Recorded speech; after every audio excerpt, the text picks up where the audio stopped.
ಉಡಾ ಹಗರಣ ಸಿಎಂ ವಿರುದ್ಧ ಶಾಸಕ ಯತ್ನಾಳ್ ಗರಂ ಆಗಿದ್ದಾರೆ. ಜಾಲತಾಣ ಎಕ್ಸ್ನಲ್ಲಿ ಸಿದ್ದರಾಮಯ್ಯ ವಿರುದ್ಧ ಗುಡುಗಿದ್ದಾರೆ. ಎದ್ದೇಳು ಸಿದ್ದರಾಮಯ್ಯ ಕುರ್ಚಿ ಬಿಟ್ಟು, ಎದ್ದೇಳು ಸಿದ್ದರಾಮಯ್ಯ ಐಷಾರಾಮಿ ಜೀವನ ಬಿಟ್ಟು, ಶೋಷಿತರ ಹೆಣದ ಮೇಲಿನ ರಾಜಕೀಯ ಬಿಟ್ಟು ಎದ್ದೇಳು, ಎದ್ದೇಳು ಸಿದ್ದರಾಮಯ್ಯ ಕುರ್ಚಿ ಬಿಟ್ಟು ಎದ್ದೇಳು ಅಂತ ಸಾಮಾಜಿಕ ಜಾಲತಾಣ ಎಕ್ಸ್ನಲ್ಲಿ ಸಿದ್ದರಾಮಯ್ಯ ವಿರುದ್ಧ ಗುಡುಗಿದ್ದಾರೆ.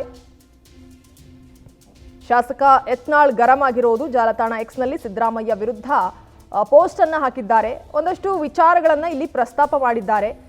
ಐಷಾರಾಮಿ ಜೀವನ ಬಿಟ್ಟು ಎದ್ದೇಳಿ, ಶೋಷಿತರ ಹೆಣದ ಮೇಲಿನ ರಾಜಕೀಯ ಬಿಟ್ಟು ಎದ್ದೇಳಿ, ಕುರ್ಚಿ ಬಿಟ್ಟು ಎದ್ದೇಳಿ ಅಂತ ಟ್ವೀಟ್ ಮೂಲಕ ಸಿದ್ದರಾಮಯ್ಯ ವಿರುದ್ಧ ಯತ್ನಾಳ್ ಅವರು ಗುಡುಗಿದ್ದಾರೆ.